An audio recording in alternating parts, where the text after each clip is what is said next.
Hey, so there's no My Hero Academia this week, but I figure why not just open up the bar and talk about the chapter for a little bit? Because being that there's no chapter this week, that means your boy can speculate for a little bit longer about what he thinks is going to happen in chapter 331. Because to be quite honest, the past two chapters have felt like they've been ripped straight out of a Western comic, and I really kinda don't know what's going to happen next, so I'm really looking forward to chapter 331. And remember, if you want to join us all inside the bar today, there's gonna be spoilers for My Hero Academia and maybe for My Hero Academia Vigilantes, so make sure you're caught up on both titles and then watch this video. Wouldn't want anyone to get spoiled unnecessarily. Now let's head inside and grab ourselves a drink.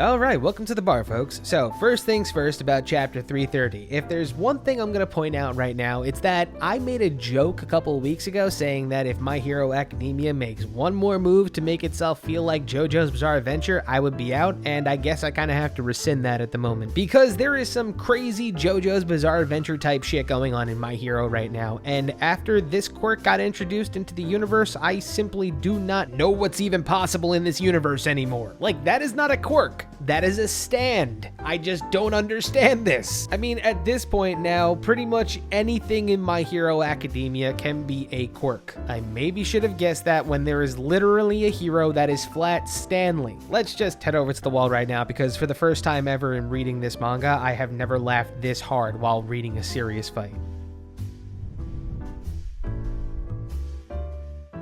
Okay, so in chapter 329, we were introduced to Star and Stripe. Right then and there, we started speculating what her quirk might possibly be. I went out of the way to say that it's possible that her quirk reminded All Might of Nana and she could possibly have a flying quirk. Well, I was completely wrong about that, so we'll talk about that part a little bit later. But right now, what I want to talk about, besides the fact that she's pretty much a JoJo's Bizarre Adventure character, is Shigaraki. In this chapter, we found out that he's pretty much at 97-98% completion, and what that essentially means is what we thought, which was the absolute worst case scenario, and it's turning out to be true. All for One is assimilating with Shigaraki and taking over his body, which tells every single one of us now this is how All for One has sustained over hundreds of years. Yeah, he probably hasn't had a copy of Dr. Ujiko's quirk, or Dr. Garaki, whatever you want to call him at this point, but by breeding certain types of individuals and grooming them, he's able to eventually assimilate them and make his attempt to steal One for All. And I know that this is probably where it's going to come back to, and I'm calling this right here and right now. One of the main reasons why Shigaraki is going to put up such a fight against All for One is because he's related to Nana. Granted, you could tell that All for One's greatest amount of pettiness comes from the selection of choosing Tenko Shimura, but when it comes down to it, that's going to be the thing that bites All for One in the ass. But as of chapter 330, we now know that Shigaraki and All for One are essentially sharing one mind, or they're slowly merging into becoming an entirely new being altogether. Like I said,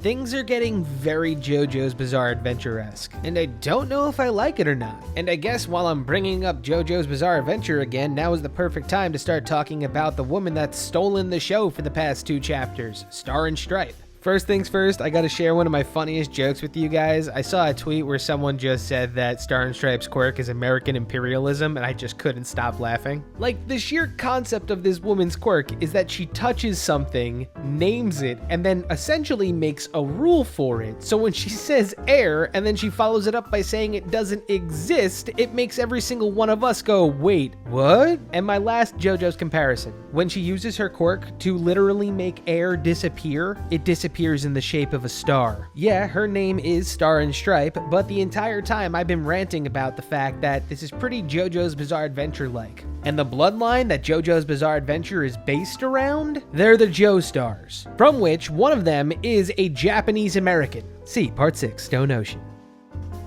Anyway, her quirk, New Order, brings a entirely whole new level to the word overpowered. When I tell you that this is a quirk that you would expect of somebody who is a #1 hero, the #1 hero in Egypt is pretty much paper. And I haven't seen the movie, so honestly I don't know how papyrus works, but we have heroes like Edgeshot and Sero. Sero's a tape-based hero, it's pretty self-explanatory, and Edgeshot on the other hand might have a quirk that is pretty similar to papyrus in that aspect, if I kinda have the right idea. And this tells me one particular thing, it's that Doomsday quirk singularity thing, it's actually getting more and more severe. Someone has the ability to say something doesn't exist anymore. The only caveat of the situation is that her quirk can only be active on 2 targets at once, and one of those targets is always herself. My guess is to change whatever rule she needs to for herself to get out of whatever situation she might need to get herself out of. But before we can even discuss whether or not Star and Stripe has a chance at taking out Shigaraki, we have to talk about whether or not Shigaraki's enemy lies within himself. Because while the #1 hero from the United States is right in front of us, and that's something that we should pay attention to, we also really need to pay attention to the fact that Shigaraki right now, there's a power struggle going on inside of him. So even if Star and Stripe ends up getting worked by Shigaraki / All For One, there's still that subtle chance that All For One and Shigaraki have a fight themselves that puts him in his own predicament. To be quite honest, I'm kind of confused as to what Horikoshi's plan might possibly be for Star and Stripe. I don't want another Lady Nagant situation where we have this badass character appear and 3 chapters later she gets fridged. And don't even get me started on the fact that Overhaul literally showed up just as a MacGuffin to distract Deku and then disappeared back into the ether. I usually always side with the author when it comes to executive decisions like this one, but sometimes people make predictable stories. Sometimes people don't overutilize characters that they know they should. Sometimes they give characters more screen time than they should because honestly it brings views to the book. But from a writer's standpoint, when we think about this particular fight, Shigaraki came to meet the #1 hero from the United States. The United States hero was just super aggressive on hopping on a flight and coming to Japan. And the fact that Shigaraki acted so brash and came right after the #1 hero, that makes me think that, if you go looking for a fight, the possibility of you losing is more likely. If she does lose this fight, and she does lose her quirk, I honestly don't understand how this story is going to end anytime soon. Horikoshi at this point would literally be giving screen time to somebody that he plans on fridging 2 chapters later, because at that point, all that Horikoshi is doing is finding people with ridiculously strong quirks to throw at Shigaraki so he would have a fighting chance against Deku. So if I had to make my assumptions about chapter 331, I would say that it's a possibility that the fight ends next week. Or if it doesn't end next week, we could expect at least 2 to 3 more chapters of this fight. So if I had to compare this fight to any particular fight that's already taken place in the series, I would say that the length of the Star and Stripe versus Shigaraki fight could be comparable to Endeavor versus the High-End Nomu.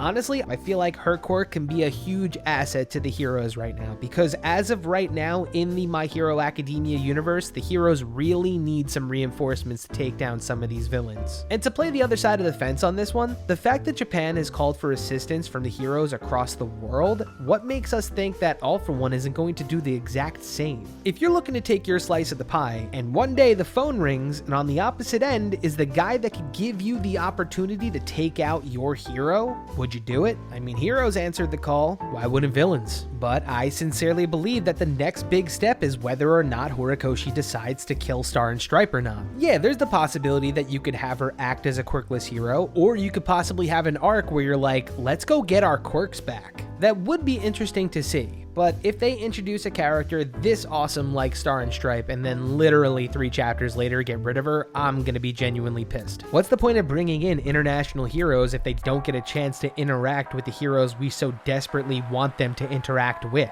So I have a few questions and I hope you leave your answers in the comments down below. My first one is, do you think that Star and Stripe is going to have her quirk stolen and she'll be murdered? Or do you just think she'll have her quirk stolen? Or do you think that Star and Stripe is actually going to get out of this situation okay? Because look, if Shigaraki, who right now is suffering from a severe case of dissociative identity disorder, manages to fridge the #1 hero of the United States in one go, he will jump up my villain ratings like 10-fold. And look, I'm totally fine with Shigaraki stepping out and becoming a badass villain. We need him to do stuff like that for us to go out there and say that he's one of the best villains of shonen manga. So let me know how you felt about chapter 330 and let me know how you feel about my thoughts on chapter 330. And until next time, did you think I wouldn't mention it? Did you think that I wouldn't mention that this chapter confirmed that the movies are canon? Well, they are. Cheers.